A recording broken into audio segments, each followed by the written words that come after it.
Have you ever found yourself in a dark place, wondering, what is the point of all this? Maybe it was after a personal failure, a painful breakup, the loss of a job, or a frightening health diagnosis.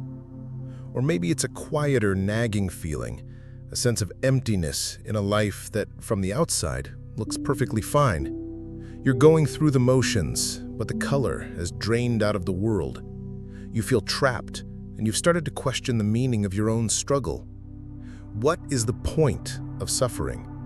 How do you find the will to go on when life deals you an impossible hand?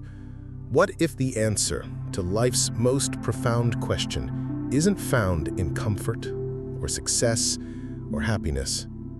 What if the true meaning of our lives is revealed not in our best moments, but in our worst? And what if the ultimate power we have as human beings is a power that can never, ever be taken away from us, no matter how dire our circumstances? Today, we are going on a journey to the darkest corners of human history to find the brightest light. And by the end of this deep dive, you will not have a list of easy answers or feel-good platitudes. You will have something far more powerful, a framework for finding your own meaning, a new perspective on suffering, and a profound understanding of the one freedom that can give you the strength to endure any hardship life throws at you. Our guide on this journey is Dr. Viktor Frankl, and our text is his monumental, life-altering book, Man's Search for Meaning. Frankl was not just an armchair philosopher. He was a distinguished Viennese psychiatrist and neurologist. But his theories were put to the ultimate test when, as a Jew in Vienna during World War II, he was arrested and sent to the Nazi concentration camps, including Auschwitz. He was stripped of everything: his family, his home, his clothes, his name, his life's work. He lived for years in conditions of unimaginable horror, starvation, and brutality, watching people die all around him every single day. He survived, but he didn't just survive. He emerged with one of the most important psychological insights of the 20th century. He discovered the answer to human suffering in the heart of suffering itself.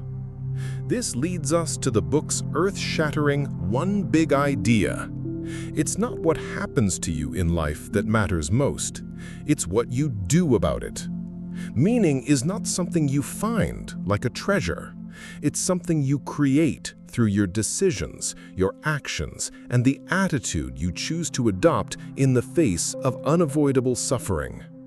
To truly grasp this profound philosophy, we're going to structure our exploration into 3 parts based on the core principles of his therapy, which he called Logotherapy. First, we will explore the book's foundational truth, the last of the human freedoms. This is the one power that no one can ever take from you. Second, we'll ask the crucial question: if we have this freedom, what should we aim it at? We'll explore Frankl's 3 paths to discovering meaning. And finally, we'll examine the practical application of these ideas, including the counterintuitive paradox of happiness and the powerful techniques of logotherapy that can help you overcome your own anxieties and find your purpose. This is not an easy book, but it is a necessary one. It holds a key to unlocking a life of purpose, resilience, and profound dignity. Let's begin. Golden nugget number 1. The last of the human freedoms. The power of choice. The first part of the book is Frankl's harrowing account of his life in the concentration camps. He doesn't spare the details. But this section is not just a catalog of horrors, it's a psychological investigation. Frankl, the psychiatrist, was observing his fellow prisoners and himself, trying to answer a single question: why did some people survive while others gave up and perished? The answer was not physical strength. The strongest men often died first. It was something internal, He observed that between the stimulus of the horrific camp life, the beatings, the starvation, the constant threat of death, and a prisoner's response, there was a tiny, sacred space. In that space, a person had a choice. Most prisoners gave in to the dehumanizing conditions. They became apathetic, irritable, focused only on their own survival. This was an understandable response. But a very few, made a different choice. They chose to hold on to their humanity. They were the men who would walk through the huts comforting others, giving away their last piece of bread. They may have been doomed, but they proved that in that final internal space, they were still free. Frankl writes, and this is perhaps the most famous passage in the book, "The sort of person the prisoner became was the result of an inner decision, and not the result of camp influences alone." He tells a deeply moving story of being marched out one morning to a work site, cold and hungry, his feet swollen with sores. A guard shouted at him, and he felt his spirit starting to break. In that moment of despair, he forced his mind to go somewhere else.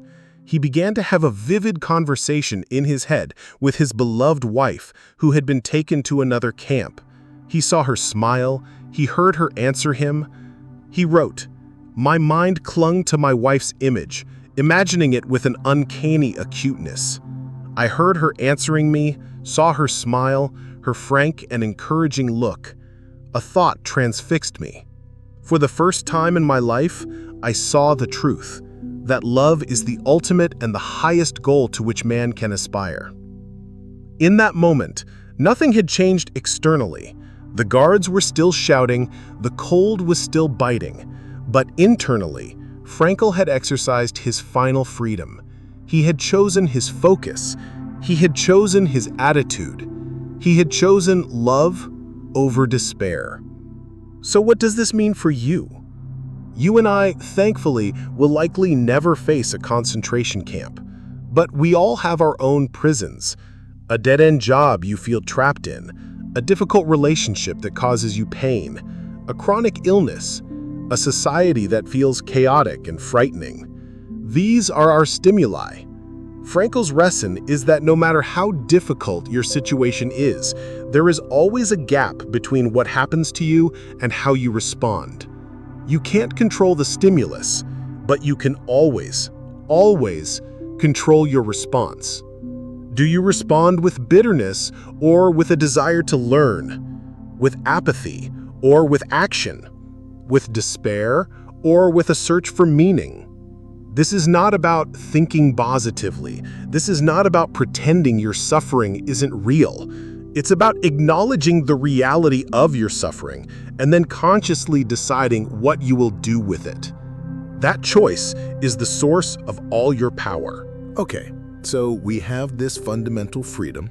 We can choose our attitude, but that begs the next and most important question. What should we choose?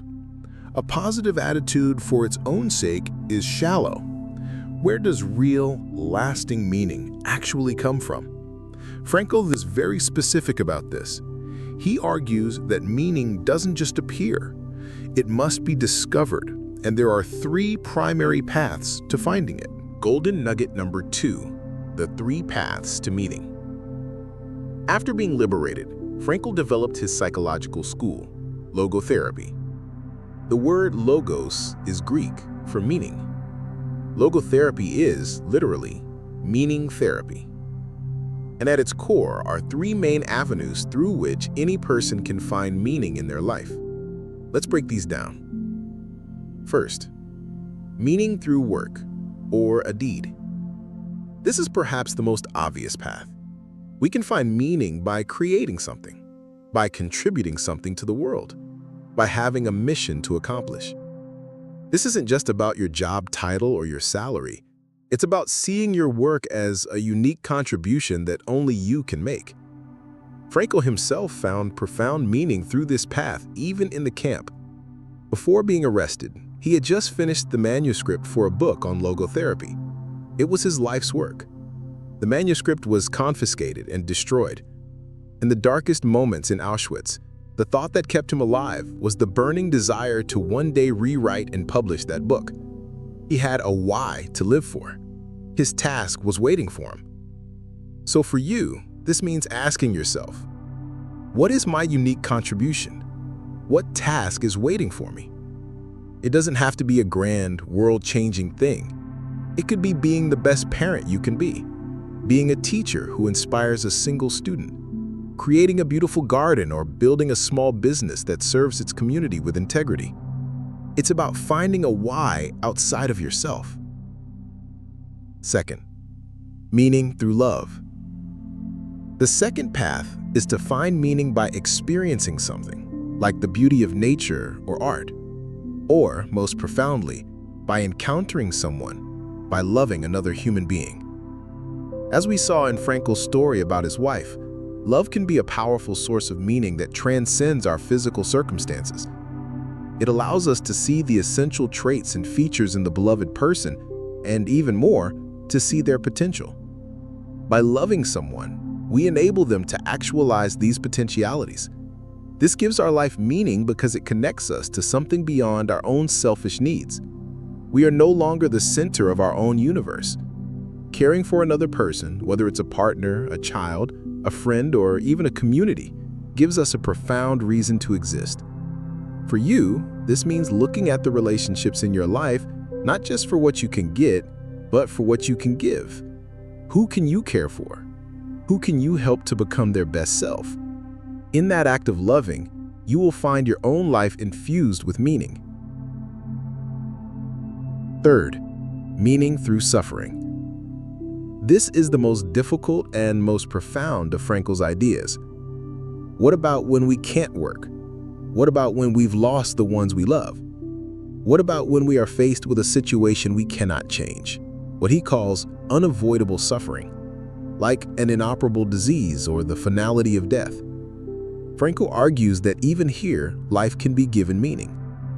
The meaning lies in the attitude we choose to take toward that suffering. We can turn a personal tragedy into a triumph.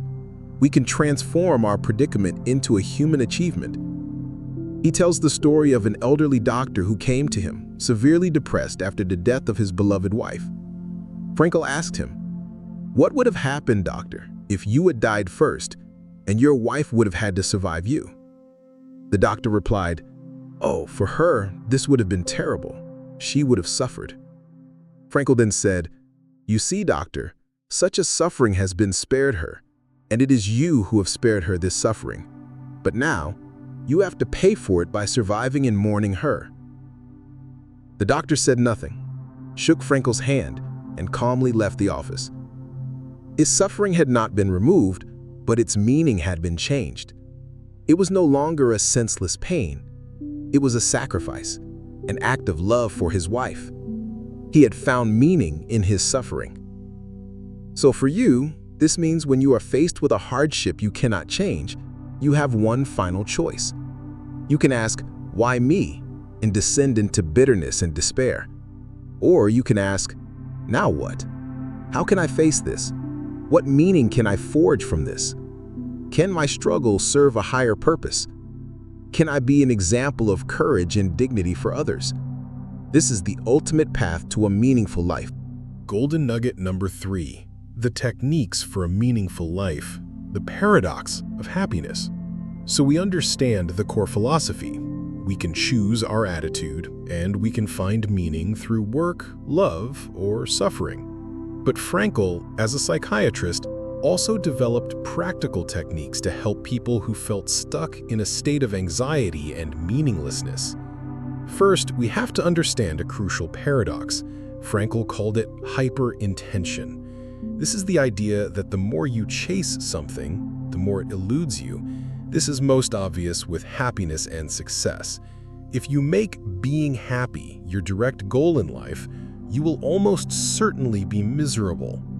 Happiness, like success, is not something you can pursue. It must ensue.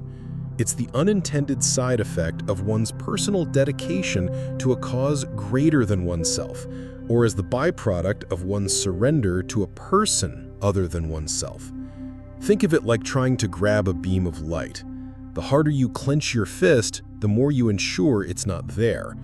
Happiness only appears when you are focused on something else: your work, the person you love, your courageous response to a challenge. From this idea, Frankl developed two powerful techniques. First, paradoxical intention. This technique is designed for people with anticipatory anxiety, the fear of a fear. For example, someone who is afraid of blushing in public becomes so worried about it that they inevitably blush. Someone afraid of not being able to sleep becomes so anxious about it that they guarantee a sleepless night.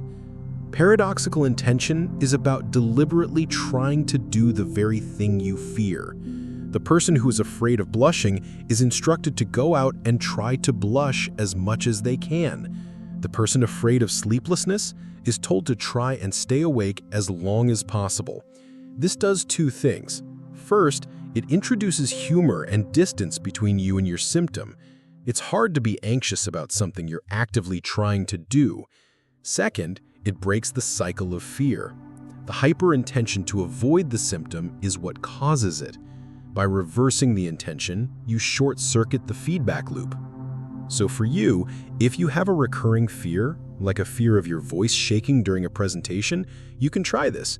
Instead of thinking, don't shake, go in with the humorous, paradoxical thought, today I'm going to try and make my voice shake more than anyone has ever heard before. The very absurdity of it can break the anxiety's grip. The second technique is de-reflection. This is aimed at the problem of hyper-reflection, being too self-absorbed. Many of our anxieties come from focusing too much on ourselves. Am I happy enough? Am I performing well enough? What do people think of me?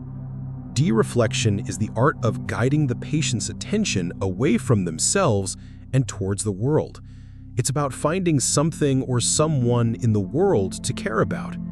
As Frankl says, the very pursuit of happiness thwarts happiness.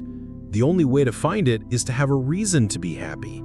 That reason lies outside of yourself. For you, this means that the cure for many of your own anxieties and feelings of emptiness is to stop focusing so much on your own internal state and to find a meaningful goal to pursue. Find a problem to solve, a person to help, a cause to serve. Self-actualization is only possible as a side effect of self-transcendence, reaching beyond yourself. Let's take a final step back. Viktor Frankl has taken us on a journey from the depths of human depravity to the heights of human potential. We began by discovering our ultimate power, the last of the human freedoms, to choose our attitude in any circumstance. We learned that this freedom is not a void, but a responsibility to create meaning. We then explored the three great paths to that meaning, through the work we create, through the people we love, and, most profoundly, through the courage we display in the face of suffering we cannot change. Finally, we saw that the very tools of logotherapy, paradoxical intention, and de-reflection all point to a single powerful truth. A meaningful life is not a life focused inward on our own happiness or success. It is a life lived in service of something greater than ourselves. And so, it all comes back to that revolutionary idea we started with. Meaning is not a luxury to be pursued when times are good. It is a lifeline to be forged when times are hard. It is the answer to the question of existence, an answer found not in what we expect from life, but in what life expects from us.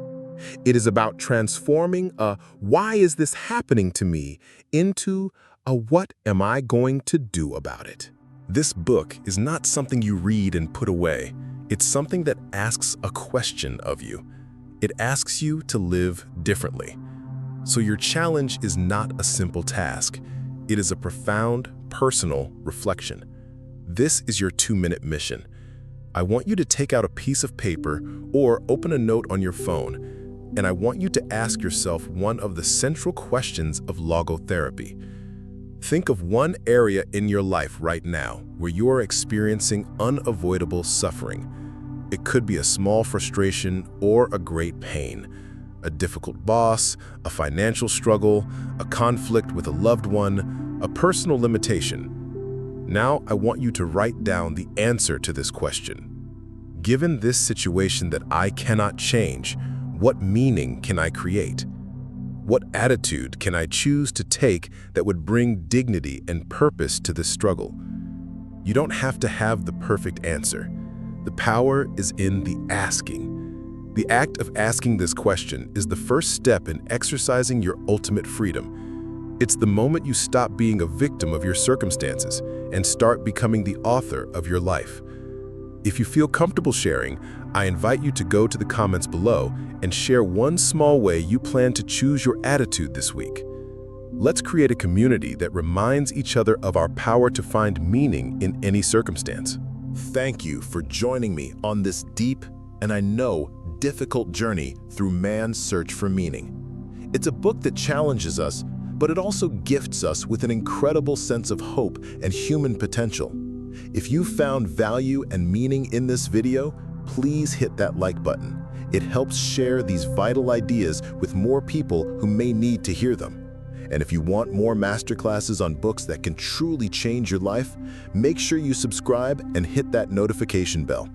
Our next video will be a deep dive into James Allen's As a Man Thinketh, a short but incredibly powerful book that explores how our thoughts shape our reality, a perfect continuation of our journey today.